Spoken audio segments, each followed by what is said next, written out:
माजिद साहब, जैसे कि उमर भी यही कह रहे हैं कि हमारे पास रूल्स तो मौजूद होते हैं, वो इम्प्लीमेंटेशन उनका नहीं हो रहा होता। फिर आज एक और अहम ऐलान सामने आया कि पीसीबी ने 3 नए चैंपियंस टूर्नामेंट करवाने का जो है वो ऐलान किया है। इस खबर को कैसे देखते हैं आप? देखिए, सबसे पहले तो उमर को भी सलाम और उमैर आपको भी और आपको भी सलाम कि पाकिस्तान क्रिकेट बोर्ड काफी दिनों से इस बारे में क्या साराइयां चल रही थी कि चैंपियंस का फर्स्ट क्लास टूर्नामेंट भी है, वनडे भी है, T20 टूर्नामेंट भी। आज फाइनली उन्होंने अनाउंस कर दिया कि इसीलिए टूर्नामेंट करवाने वाला है। लेकिन मसला वही है कि अब देखना ये है कि इन टूर्नामेंट्स की शेड्यूलिंग किस तरह की जाती है।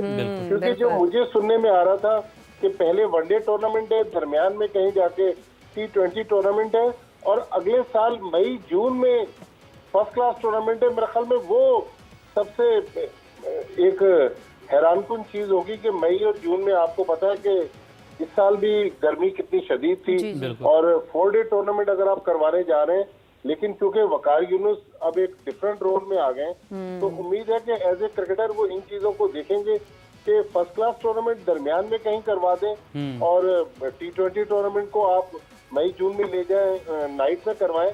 लेकिन जहां तक रूल्स की आप बात कर रहे हैं, देखें ये पाकिस्तान क्रिकेट का अलमिया रहा है कि हमारे यहाँ शख्सियात के साथ साथ कवानीन बनते हैं। जो चेयरमैन आता है वो अपनी टीम लाता है, उनका एक अपना माइंडसेट होता है।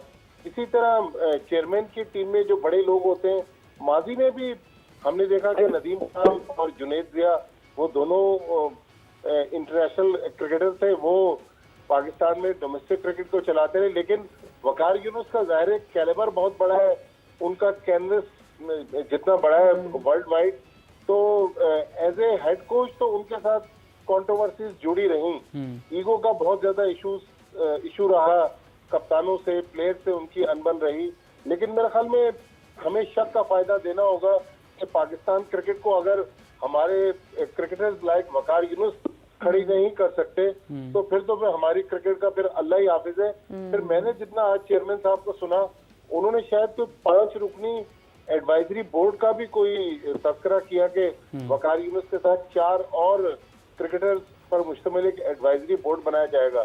तो उम्मीद तो यही है कि देखें, पाकिस्तान की क्रिकेट जिस तेजी से नीचे आ रही है, अब हमारे क्रिकेटर्स पर ये इसका बहुत ज्यादा दारोमदार है कि वो माजी में जो कुछ हो गया हमें भी उसको नजरअंदाज कर देना चाहिए। देखें, हमारे मीडिया के दोस्त जो हैं, जो हर वक्त क्रिकेट बोर्ड पर और क्रिकेटर्स को क्रिटिसाइज करते रहते हैं, मैं अक्सर उनसे कहता हूं कि भाई देखें, ये सारी जो मौज मस्ती है, ये जितने हम लोग टेलीविजन शोज में आते हैं या फॉरेन टूर्स करते हैं, ये पाकिस्तान क्रिकेट की वजह से है।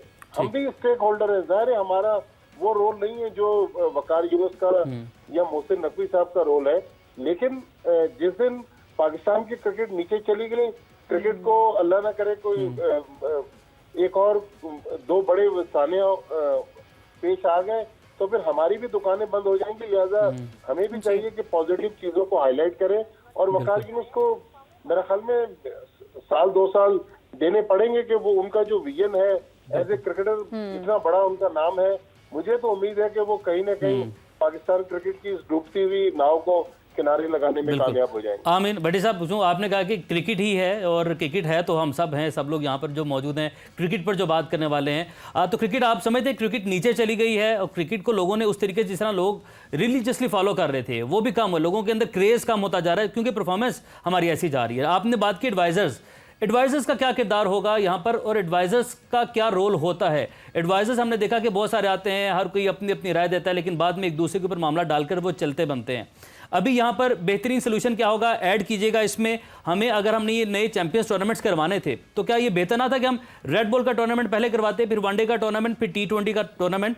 सीक्वेंस ऐसे बनता है ताकि आपको रिजल्ट मिलता जाए। बड़ी क्रिकेट लड़के अच्छी खेलेंगे तो छोटी क्रिकेट जो है, छोटे फॉर्मेट है, उसमें अच्छा परफॉर्म करेंगे। देखिए, इसमें कोई शक नहीं है कि पहले अगर फर्स्ट क्लास टूर्नामेंट करवा दिया जाए, लेकिन अभी फर्स्ट क्लास टूर्नामेंट हमने कायद-ए-आज़म ट्रॉफी भी करवाना है, हमने एक डिपार्टमेंट का फर्स्ट क्लास टूर्नामेंट जो है वो भी पाकिस्तान क्रिकेट बोर्ड ने होस्ट करना है। तो मेरे ख्याल में एक तो वकार यूनुस का एज ए क्रिकेटर ये भी चैलेंज है कि हमारे यहाँ क्वालिटी ऑफ क्रिकेट जो है बहुत ज्यादा सफर कर रही है। हमने देखा है अब जिस तरह सर्दियां शुरू हो जाएंगी तो पंजाब में केपीके में तो सारी क्रिकेट जो है वो नहीं हो सकती। बिल्कुल। वो फिर क्रिकेट सारी सिमट कर कराची के जो 4-5 ग्राउंड्स हैं वहां आ जाती है। तो मेरे ख्याल में अगर हम बहुत ज्यादा क्रिकेट करवाने जा रहे हैं, चैंपियंस कप का आइडिया बुरा नहीं है, जी। लेकिन उसकी टाइमिंग देखने की जरूरत है, उसमें होमवर्क करने की जरूरत है।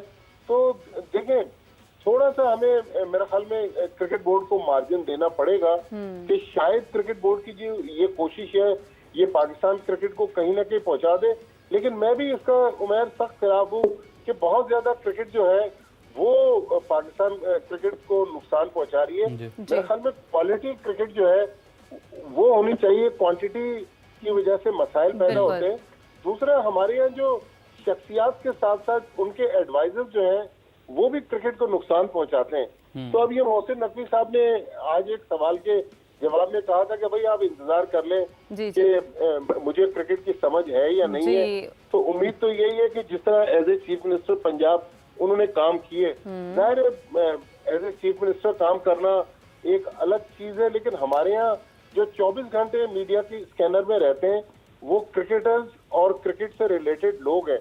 तो देखना है कि मोहसिन नकवी साहब ने ये भारी जिम्मेदारी ले तो ली है अपने जिम्मे, बिल्कुल, लेकिन वो इसको किस तरह वो ओहदा बरा होने में कामयाब होते हैं इस जिम्मेदारियों से। अच्छा माजिद भट्टी साहब, आज गालिबन ये प्रेस कॉन्फ्रेंस में उनसे ये सवाल भी किया गया बिलखुसूस सिलेक्शन ऑफ द प्लेयर्स के हवाले से। क्या समझते हैं कि इसका सिलेक्शन मैकेनिज्म क्या होगा? आई मीन खिलाड़ियों को अंडर 19 से उठाया जाएगा, डोमेस्टिक से उठाया जाएगा, PSL से उठाया जाएगा, या कायद-ए-आज़म ट्रॉफी से या शाहीन से? इस हवाले से मोहसिन नकवी इस हवाले से किसी सहाफ़ी के सवाल के जवाब में कुछ ज़्यादा आई थिंक कमेंट नहीं कर पाए थे गालिबन। देखें, अभी जहां तक मीडिया की जो सोच है या मीडिया को जितनी मालूमात फराम की गई है उसके मुताबिक तो अभी बहुत सारी चीजें जो हैं वो अनक्लियर है, मेरा ख्याल क्लियर होना बाकी है। लेकिन एक जो सवाल वकार यूनुस से हुआ था वो मेरा ख्याल सबसे इम्पोर्टेंट है कि पाकिस्तान क्रिकेट में जो लाइकिंग डिसलाइकिंग है उसने भी हमारी क्रिकेट को बहुत नुकसान पहुंचाया। मैं अगर वकार यूनुस को ही लेकर 2015 में पीछे चला जाऊं तो पूरी दुनिया 2015 के वर्ल्ड कप में कहती रही कि सरफराज अहमद को खिला दें, लेकिन वकार यूनुस खिलाने के लिए तैयार नहीं थे। अब जब सरफराज को खिलाया, मुझे याद है ऑकलैंड में साउथ अफ्रीका के खिलाफ उन्होंने 49 रन बनाए, 6 कैचेस लिए, पाकिस्तान वो मैच जीत गया। अगला मैच फिर एडिलेड में आयरलैंड के खिलाफ था, उसमें सरफराज ने सेंचुरी बनाई। तो प्लेयर्स को, और जो बड़े प्लेयर्स हैं वकार यूनुस लेवल के, मेरे ख्याल में इन्होंने माजी में जो कर दिया, जाहिर है अब वो तो हिस्ट्री होगी, उसको ना तो मैं चेंज कर सकता हूँ ना आप चेंज कर सकते हैं। लेकिन मेरे ख्याल सबक सबको सीखना पड़ेगा कि लाइकिंग डिसलाइकिंग से भी हमारी क्रिकेट तबाह हुई। अभी ये 2024 का जो T20 वर्ल्ड कप था, देखिए इसमें भी हमारी बेहतर टीम सिलेक्ट हो सकती थी, लेकिन जो लोग सिलेक्शन कमेटी पे थे उन्होंने इत्तेफाक से, हो सकता है कि उनका नजरिया ठीक हो, लेकिन मेरे ख्याल में बेहतर टीम सिलेक्ट हो सकती थी। तो सिलेक्शन जो है वो बहुत ज्यादा इम्पोर्टेंट है, क्योंकि हमारे यहाँ शायद पाकिस्तान लेवल पर आज के दौर में, चूंकि सोशल मीडिया का दौर है, इलेक्ट्रॉनिक मीडिया का दौर है, बहुत ज्यादा पाकिस्तान टीम में अगर गड़बड़ हो जाए तो मीडिया तो उस इशू को बहुत हाईलाइट करता है। लेकिन डोमेस्टिक क्रिकेट में हमने देखा है बड़े बड़े वाकयात हो जाते हैं, मीडिया जो है उसको इग्नोर कर देता है। तो मेरे ख्याल में लाइकिंग डिसलाइकिंग से हटकर अगर सिलेक्शन हो तो दयानतदारी नेक नियति से हो। छोटी मोटी गलतियां तो देखो मैर हमें इग्नोर करना पड़ेंगी, वो तो इंसान गलतियां करता रहता है, आगे बढ़ता रहता है। लेकिन हमारी क्रिकेट के लिए चैलेंजेस अगले चंद महीनों में बहुत ज्यादा चैलेंजेस है। बल्कि आज जो अभी थोड़ी देर पहले जो हम टीवी पे देख रहे हैं बांग्लादेश में जो कुछ हो गया, अब पता नहीं बांग्लादेश की A टीम और बांग्लादेश की नेशनल टीम का पाकिस्तान को टूर हो पाता है नहीं हो पाता, ये भी एक चैलेंज है, इसको भी पाकिस्तान क्रिकेट बोर्ड को देखना पड़ेगा। भट्टी साहब भाई लास्ट में कमेंट कर दीजिएगा, फिटनेस के हवाले से जो मामला चल रहे हैं, आपने कहा कि टीम T20 वर्ल्ड कप में भी बेहतर सिलेक्ट हो सकती थी। टीम जब गई उसके बाद सवालात उठे कि हमने फिट लड़के नहीं भेजे, अब ये कंपलसरी कर दिया गया बांग्लादेश सीरीज से पहले। कितना अहम है ये डिसीजन और ये सिलसिला रुक क्यों गया था? क्या इतलात हैं इस हवाले से आपके पास? देखें, जब जनवरी में न्यूजीलैंड से पाकिस्तान की टीम आई तो उस वक्त हेड कोच थे वहाब रियाज। हमने अपने टीवी के लिए एक वहाब रियाज का इंटरव्यू किया था, जिसमें वहाब रियाज ने एज ए चीफ सिलेक्टर होने के बावजूद बाबर आजम पर इल्जाम लगाया था कि बाबर आजम ने ये चीज रोक दी।